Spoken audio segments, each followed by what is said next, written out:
Hi, welcome back to our discussion with Professor Gail Hawks. This is part 3 of the UNLV Sociology Department's video discussions.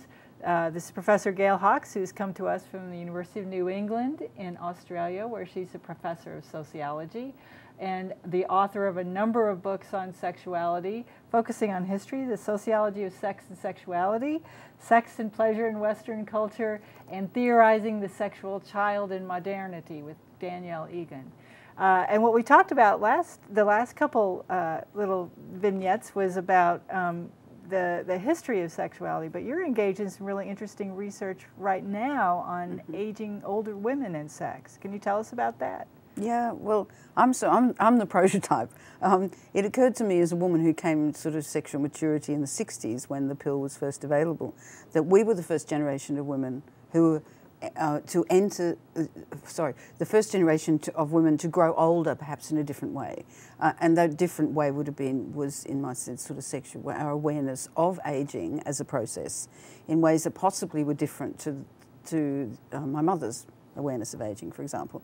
Because when we're in sexual maturity, when we were in our teens, we were the first sort of generation of women to be encouraged to use our bodies more actively in relation to sex and sexual pleasure, to display them, because of course the miniskirts and the bra, no bras and topless on the beach and all this. So this was a very different way of growing up sexually than my mother, for example. And so my question was, how have these women who grew up encouraged to behave like that sexually, be more open, relaxed about their bodies, how did it feel for them to be getting older? Because I knew, of course, because I'm it. And so a team of us got together in Australia and were successful in getting an Australian government grant to look at what's it like to grow old in Australia. And we looked at 6 women from 55 to 85. And you did a really interesting research methodology. Can you talk a little bit about that? Yes. Well, we sort of had 2 parts. One was, we decided, of course, to have in-depth interviews, right, because this was very much an exploratory study. No one had done this before. So we used in-depth interview techniques.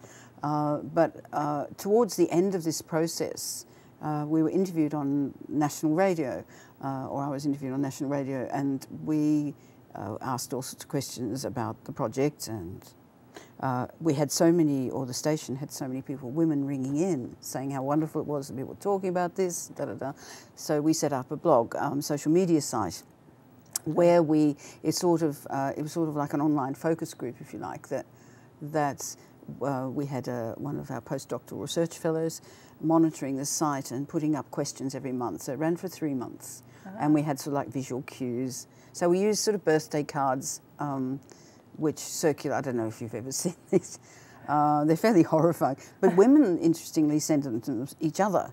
They're usually, they're always in relation to sex, but they're humorous, and they're sort of grotesque, sort of caricatures of older women, and especially their bodies. So there's a lot of sagging boobs, and there's a lot of wrinkles. Right, I've seen these. Yes, yeah. Yes.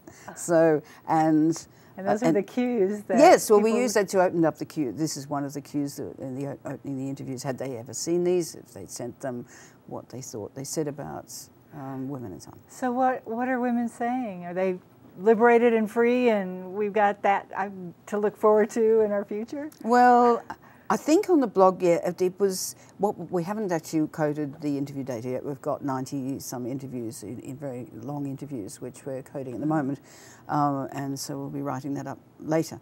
But the blog was fascinating because, of course, women. It was much more immediate. It was interactive. There were probably 50 or 60 women talking to each other at the height of this. I think 100 initially, but they sort of dwindled down in the end to about 20 after 3 months. But by this time, they were very close, sort of open with each other.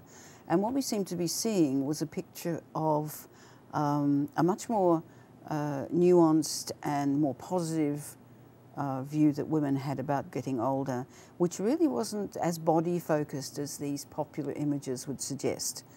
This was much more about feeling powerful. It was about sort of being proud of themselves as they were getting older, because of what they'd done in their lives, and it was a much more holistic view, I think. Oh, so the body actually becomes less important. Well, this may be, it's a little early to make that straightforward claim, but I think the impression is that although they all recognise the changes associated with age in the body, they sort of set that aside against the pluses, which they saw as sort of freedom, sometimes sexual freedom and erotic freedom, but more a sense of freedom and achievement and almost excitement. It was very positive, much more so than oftentimes the interviews were, which was interesting. That is interesting. This is heartening because so much of what we talk about sex is either it must be this way or forget it and then it's negative. But here older women are both completely free, not completely free because there's always norms, but I'm very happy to see that because we don't think about women's, older women's sexuality, it's completely invisible and grotesque at some level, but it's good that they are filling that in with something positive. Yeah, absolutely. I totally agree. And I think what's happening is possibly that because there are no models for growing older sexually for women today, they're sort of doing it for themselves, in a sense. But having said that, and when you said about norms, of course, and silences, one of the most moving things about these blog quotes that we've pulled out so far is their delight at being given a space to say things that they said a lot of them could not say, they couldn't say to even their best girlfriends. So, you know, this sort of demonstrates the sort of the power of the social silencing, if you like, of older erotic behaviour, where women sort of feel embarrassed about mentioning it even to their girlfriends. We'll talk about their kids and their husbands and their wives and whatever, but they won't necessarily discuss this bodily thing. And they were able to on the blogs, and they was just saying thank you so much to each other, and oh no, it was lovely. It was another fine example of sociological research and, Totally. and the liberatory potential of research in Absolutely. a way. Yeah. Well, thank you very much. I really Thanks, appreciate Bob. you coming to spend time with us, and look forward to more from you. And thank you for being here and listening to our discussions with Professor Gail Hawks. I'm Barb Brents from the Department of Sociology at the University of Nevada, Las Vegas. Thanks. Thank you.